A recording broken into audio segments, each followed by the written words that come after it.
Of that అండి. ఓవరాల్గా ఇక మళ్ళీ ట్రంప్ దగ్గరికి వద్దాం కాసేపు. ఎందుకంటే ఒక సీరియస్ మూవీ నడుస్తున్నప్పుడు ఆడియన్స్ బాగా ఆ టెంపోకి ట్యూన్ అయి ఉన్నప్పుడు కొంత వాళ్ళు రిలాక్స్ అవ్వడానికి మధ్యలో ఎంటర్టైన్మెంట్ వస్తుంది. అవును. అందువల్ల ట్రంప్ రావాలి ఇప్పుడు. ఆయన నిన్న మాట్లాడుతూ కెనడాని వార్న్ చేశాడు, అవును. థ్రెటన్ చేశాడు. చైనాతోటి మీరు ఎట్లా పెట్టేసుకుంటారు కరెక్ట్. అని థ్రెటన్ చేశాడు. కరెక్ట్. అదేదో ఆ థ్రెటనింగ్ చైనాకి ఇవ్వచ్చుగా. ఇవ్వలేడు కదా, అది చైనాకి ఇవ్వలేడు. ఎందుకంటే చైనాకి నువ్వెలా ఇస్తున్నావు వాడికి కన్సెషన్స్ అనే మాట. చైనా మోస్ట్ ఫేవర్డ్ నేషన్ అండి. యూఎస్ఏకి చైనా మోస్ట్ ఫేవర్డ్ నేషన్. సరే పోండి, నేను వేరే చోట ఫియర్డ్ నేషన్, ఫియర్డ్ కూడా ఫేవర్డ్ కూడా. అఫీషియల్గా ఫేవర్డ్ నేషన్, అన్అఫీషియల్గా ఫియర్డ్ నేషన్. చైనా కన్నెర చేయలేరు, కెనడా మీద కన్నెర చేయగలుగుతారు కాబట్టి చేయగలుగుతారు. కెనడా మీద, వెనిజులా మీద, మెక్సికో మీద చేయగలుగుతారు కాబట్టి చేయగలుగుతారు. యూరోపియన్ యూనియన్కి డిపెండెన్సీ ఎక్కువ ఉంది కాబట్టి వాళ్ళు యూరోపియన్ యూనియన్ మీద చేస్తారు. యునైటెడ్ కింగ్డమ్ ఇప్పటికి కూడా వాళ్ళ ప్రైమ్ మినిస్టర్లు లే అంటే లేస్తారు, కూర్చోంటే కూర్చుంటారు. సో అలాంటిది ఉంది కాబట్టి జీ జిన్పింగ్ చేయమనండి, పోనీతో కలవనే అంటారు. ఇప్పుడు జీ జిన్పింగ్ని, పుటిన్ని, మోడీని పుష్ చేశారనే కదా వాళ్ళు అక్కడ షాంఘై కోఆపరేషన్ సమిట్లో వెళ్ళి చాలా క్లోజ్గా నవ్వుకుంటూ మాటలు తీసుకుంటూ. ఇట్ వాస్ జస్ట్ ఆప్టిక్స్, పెద్ద ప్లాన్ ఏం కాదు, చిన్న ఆప్టిక్స్. 5 నిమిషాలు తీసి వీడియో పెట్టేసరికి కోలాహలం అయిపోయింది మొత్తం ఇంటర్నెట్ అంతా. అరే ఇండియా, చైనా, రష్యా కలిసి వస్తున్నాయని. కలిసి వస్తున్నాయో లేదనేది వేరే విషయం, కానీ ట్రంప్ పక్కలో బలంగా కూర్చుంది దానిలో. దాని తర్వాత పుట్టిన ఏం చేశారు, 40 నిమిషాలు మోడీ గారిని తీసుకెళ్ళి ఆయన కార్లో తిప్పాడు. ఎవరిని తిప్పలేదు ప్రపంచంలో ఇప్పటిదాకా. అది మనం మోడీ గారిని తీసుకెళ్ళి తిప్పారు. అయ్యేసరికి అమ్మ వీళ్ళని విడగొట్టడం కష్టమని అదొకటి పక్కలో బలమై కూర్చొని. సో ఏంటంటే ఇప్పుడు చైనాని, ఇండియాని కలవనీయకూడదు నెంబర్ 1, చైనాని, ఇండియాని, రష్యాని కలవనీయకూడదు నెంబర్ 2. యూరోపియన్ మాకు దగ్గర ఉన్న వాళ్ళు వేరే వాళ్ళ దగ్గర, ఇప్పుడు కన్నడ మా మీద ఉన్న డిపెండెన్స్ ఇప్పుడు చైనా మీద తీసుకెళ్ళిందంటే మా మీద డిపెండెన్స్ తగ్గుతుంది. అండ్ మోదీ గారు లేదా Bharat must be grateful to Donald Trump కదండి, ఇంతమంది ఫ్రెండ్స్ మనకి ఇస్తున్నందుకు.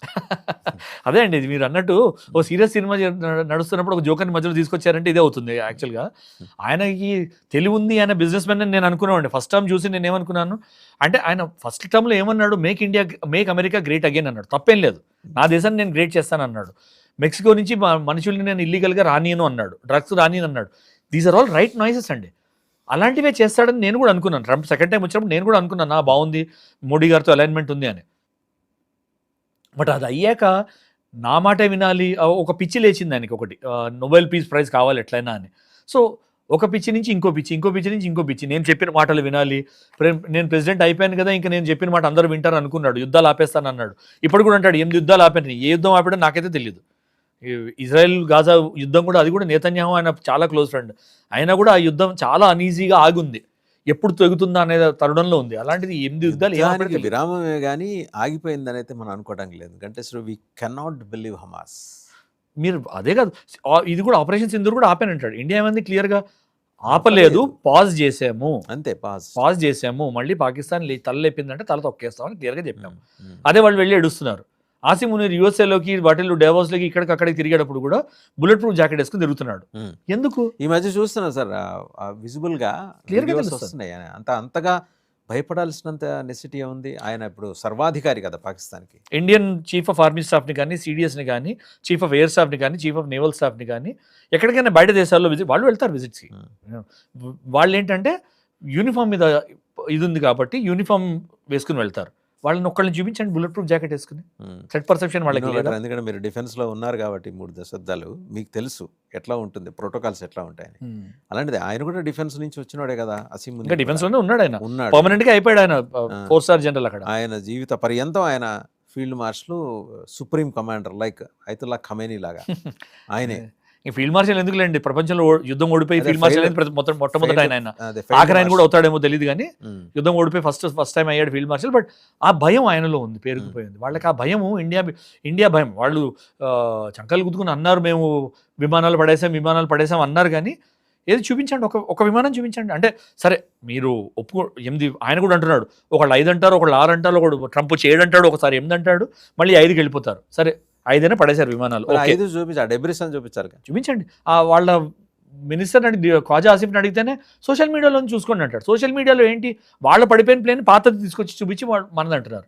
సో అంటే శాటిలైట్లు ఇన్ని ఉన్నాయి. సరే ఇక్కడ ఇంకొక వర్షన్ కూడా ఉందంటే, చైనా ఇవన్నీ కూడా యుద్ధ విమానాలు కానీ, వాళ్ళు పంపించిన జెట్స్ కానీ, అవి ఫిటైల్ అయిపోయి పడిపోయిన తర్వాత చైనానే మొత్తం ఏఐ తోటి ఇవన్నీ తయారు చేసి వదిలింది మార్కెట్లోకి. ఒక ఇంప్రెషన్ ఏమైంది, వాళ్ళ ఎయిర్ బేస్లు కొట్టేసినా కూడా అవేం కాదు, బ్రహ్మాండంగా ఉన్నాయని చూపించారు, కొన్నాళ్ళు తిరిగినాయి సోషల్ మీడియా. వాస్తవంగా తర్వాత వాళ్ళే టెండర్లు పిలిచారు, ఆ టెండర్ నోటిఫికేషన్ కూడా ఈ మీడియాలో వచ్చింది. కరెక్ట్ కరెక్ట్ కరెక్ట్ మేము పాడే ధ్వంసమైన మా విమానాశ్రయాల పునరుద్ధరణ కోసం టెండర్లు పిలుస్తున్నాం అని చెప్పి పాకిస్తాన్ ఇచ్చింది. కరెక్ట్ కరెక్ట్ వచ్చింది అది. అంటే టెండర్లే కాదండి, మీరు చూడాల్సింది ఏంటంటే వాళ్ళు అక్నాలెడ్జ్ చేశారు. పొద్దున్న ఫజర్ నమాజ్ చదువుకుంటుంటే నాకు ఆయన ఫోన్ వచ్చింది, ఆసిమ్ మునీర్ గారి ఫోన్ వచ్చింది, ప్రైమ్ మినిస్టర్ అన్నాడు. ఆయన ఫోన్ వచ్చింది, మేము పొద్దున్న 5ంటికి అటాక్ చేద్దామంటే వీళ్ళు అర్ధరాత్రి 1 గంటకి వచ్చి మా మీద అటాక్ చేశారు, 12 ప్లేసుల్లో కొట్టారు, ఇప్పుడు మనం టేక్ ఆఫ్ చేయలేకుండా ఉన్నామని ఆయన అన్నాడు. పబ్లిక్ గ్యాదరింగ్ అడ్రస్ చేసి పాకిస్తాన్లో అన్నాడు. అంటే ఒప్పుకున్నారు కదా, మీరే ఒప్పుకున్నారు కదా, వచ్చి కొట్టామో యాక్యురేట్గా కొట్టామని ఒప్పుకున్నారు, ఏ కాలు మెదపలేకుండా కొట్టామని అనుకున్నారు. ఇప్పటికి కూడా వాళ్ళ రడార్స్ ఇంకా ఇన్స్టాల్ కాలేదు. ఆప్ సింధూర్ మనం పాజ్ చేసి ఎన్నాళ్ళు అవుతుంది, మేలో పాజ్ చేసాం, ఏడాది అవుతుంది కదా. ఈ ఏడాదిలో మీకు ఏమైనా అయింటే ఏం చేసేవారు?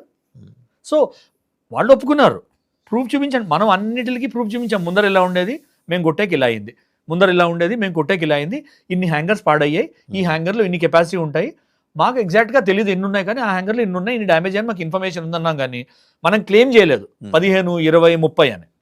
ఏముంది మహా అంటే మన బ్యాటిల్ జరుగుతున్నప్పుడు అటు ఇటు నష్టాలు ఉంటాయి. దాన్ని ఎవరు rule out, they are tactical losses అండి, and they have to be there. మా సిపాయి ఒకడు కూడా పోడు, మా యుద్ధ విమానాలు ఒకడు కూడా పడవు, అయినా మేము యుద్ధం చేస్తామంటే కాదు కదండి.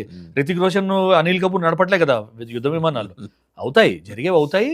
దానిలో టాక్టికల్ టైంలో ఒకటి తప్పు చేయడము, ఇంకోటి కరెక్ట్ చేయడం అవుతుంది, అవన్నీ లాసెస్ అవుతాయి. కానీ అది రిట్రాక్టబుల్ ప్రూఫ్ కూడా ఉండాలి కదా. ఇన్ని శాటిలైట్లు ఉన్నాయి, ఇండియాలోనే ఇంతమంది దేశద్రోహులు ఉన్నారు. నిజంగానే పడుంటే వాళ్ళు ఫోటోలు తీసి పెట్టేవారు కదా. అదే ఎంతమంది లేరు, ప్రతి వీధిలో ముగ్గురు ఉన్నారు ఫోటోలు తీసేవాళ్ళు, తీసి పెట్టరు. ఎకోసిస్టమ్ ఎట్లా నడుస్తుంది ఇప్పుడు? మీడియా ఎకోసిస్టమ్ కూడా డివైడ్ అయ్యి ఉంది కదా. అవును, మీడియా వాళ్ళే వెళ్ళి చెప్తారు ఇక్కడ పడింది, ఇక్కడ పడింది, ఇక్కడ పడింది అని.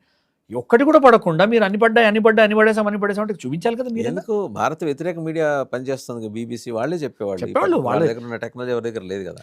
యూకేలో ఉన్న యాక్సెస్, సాటిలైట్ యాక్సెస్ ఇంకెవరికి ఉందండి? లేదు. అమెరికన్ సాటిలైట్స్, వాళ్ళ సాటిలైట్స్, అన్ని సాటిలైట్స్ ఉన్నాయి. చైనీస్ సాటిలైట్స్ ఏం చేస్తున్నాయి? Chinese satellites, NATO satellites, UK satellites, USA satellites, వేటికి ఒక విమానం కూడా కనిపించలేదా? అంటే నిజం తెలుస్తుంది కదా. మీరు ఎన్నైనా కూడా చెప్పుకోండి, మీరు గుండెలు బాదుకుని చెప్పుకోండి, ఎన్నో చేసామని. ప్రూఫ్ కనిపించాలి కదా. ప్రూఫ్ కనిపించలేదు. వాళ్ళే వచ్చి పబ్లిక్లోకి చేడుస్తున్నారు, మా పిల్లల్ని చంపేశారు, మా ఫ్యామిలీని చంపేశారు, 150 మంది చచ్చిపోయారు మన జిహాదీలు, మళ్ళీ కొత్తగా మనం రిక్రూట్ చేయాలి. మేమే మాట్లాడట్లేదు, మీరే మాట్లాడుతున్నారు. అన్ని బయటకు వస్తున్నాయి మెల్లిమెల్లంగా. ఏముంది, ఒక చిన్న అబద్ధం చిన్న టైంకి చెప్పారు, కానీ లాంగ్ టర్మ్లో నిజాలు మీరే చెప్పుకుంటున్నారు కదా. సరే, ఇక అంటే డిఫెన్స్ గురించి కూడా మనం మాట్లాడుకుంటున్నాం. తర్వాత ఆయనేమో అమెరికా రాజ్య సమితి, ఐక్యరాజ్య సమితి ప్లేస్లో అమెరికా రాజ్య సమితి ఏర్పాటు చేయడానికి ప్రయత్నం చేశాడు. గాజాలో శాంతి స్థాపన. ఆయన ఏదో హాలిడే రిసార్ట్ కట్టాలని ఆయన ప్రయత్నం, రియల్ ఎస్టేట్ మ్యాన్ కదా, ఆలోచన అక్కడితో ఆగిపోయింది. గాజాలో వేల మంది చనిపోయారు మీ లెక్కల ప్రకారం. కరెక్టే, వాళ్ళ లెక్కల ప్రకారం కరెక్టే. అది మనం నమ్మలేము, ఎందుకంటే వేరే ఒక ఆల్టర్నేటివ్ మీడియా వెనకాల జార్జ్ సోరస్ ఉన్నాడు. సో వీళ్ళందరూ ప్రొజెక్ట్ చేస్తున్నారు. సరే, పోనీ అట్లానే వేల మంది చనిపోయారనుకున్న వాళ్ళ కోసం మీరు నిర్మించాలనుకుంటున్న నగరానికి ఈ పీస్ కమిటీ ఏంటి, వరల్డ్ పీస్ కమిటీ ఏంటి, అందరూ తలో $1 బిలియన్ వేసుకొని మీరు వచ్చి కాంట్రిబ్యూట్ చేయండి. ఈయన కర్రబెత్తనం చేస్తాడు, కండువా వేసుకొని కర్రబెత్తనం చేస్తాడు. అంతే. ఆయన అడిగాడు అదే కదా. మ్యాక్రోన్ అడిగింది ఏంటి? ఫ్రాన్స్ ప్రెసిడెంట్ ఇమాన్యుయల్ మ్యాక్రోన్, నేనేందుకు ఇవాళ నేను పైసలు ఇవ్వపో అన్నాడు. అవును, కరెక్టే. నాకేంటి బెనిఫిట్ నీకు? అంటే బెనిఫిట్ ఏముండదు, ఉత్తినే నువ్వు చెప్పాలి నాకు అంతే. ఏడాదికి ఒకసారి చేసే దానం మాదిరి స్టేకు లేక, బెనిఫిట్ లేక, ప్రజెన్సు లేక వీళ్ళు ఎందుకు ఇవ్వాలని చెప్పేసి ఆయన వాయిస్ రైజ్ చేశాడు. కరెక్ట్. వెంబడే బెల్జియం ప్రైమ్ మినిస్టర్ మాట్లాడారు, ఆ వెంబడే కెనడా ప్రైమ్ మినిస్టర్ మాట్లాడారు. 1 by 1 ఈవిడ కూడా టఫ్ స్టాండ్ తీసుకుంది. ఇప్పుడు అది గాజాలో ఈయన ఏర్పాటు చేసిన బోర్డు నిలిచేదా చచ్చేదా సార్? అది నిలిచేదంటే నిలవడానికి సమవుజ్జీలైన దేశాలు ఉండాలండి. 35 దేశాల్లో 30 దేశాలు, 1-2 తప్పించి అన్ని టూమరీ దేశాలే. ఇవాళ అంటే దేశం రేపు ఉంటుందో లేదో కూడా తెలియదు, అలాంటి దేశాలు వచ్చి జాయిన్ అయ్యాయి. అజర్బైజాన్లు, ఇండోనేషియాలు, వీళ్ళ వెళ్ళి జాయిన్ అయ్యారు. వెళ్ళి జాయిన్ అయ్యి ఏం చేస్తారు? ఎజెండా ఏంటి అంటే, మీరు ఏదైనా బోర్డు తయారు చేయాలంటే మీరు ముందర లీగ్ ఆఫ్ నేషన్స్ అయింది, దాని తర్వాత యునైటెడ్ నేషన్స్ అయింది, కనీసము ఒక ఎజెండా అయినా ఉండే వాటికి ఏం చెయ్యాలి అనేది. వరల్డ్ వార్స్ ఆపాలి, వరల్డ్ పీస్ ప్రమోట్ చేయాలని ఒక మేజర్ ఎజెండా మీద వచ్చాయి. సరే, అది వాళ్ళు అచీవ్ చేశారా, లేకపోతే ప్రపంచం అట్లా తయారైందా? World War II తర్వాత అయ్యే నష్టాలు బట్టి బైపోలరైజ్ వరల్డ్ అయిపోయింది అనేది వేరే విషయం పక్కన పెడితే, అట్లీస్ట్ ఎజెండా బేస్ వచ్చాయి. ఇదేంటి ఎజెండా? ట్రంప్ నా ఎజెండా అంతే. మీరు పాకిస్తాన్ లాంటి దేశాన్ని తీసుకెళ్ళి 3 ఏళ్ల తర్వాత మీరు నాకు $1 బిలియన్ ఇవ్వాలంటే, రేపు పొద్దున్న వాళ్ళ దేశంలో వాళ్ళ గవర్నమెంట్ సర్వెంట్ సాలరీస్ ఇవ్వాలో లేదో వాళ్ళకి తెలియదు, ఎక్కడికి వెళ్ళి అడుక్కోవాలి.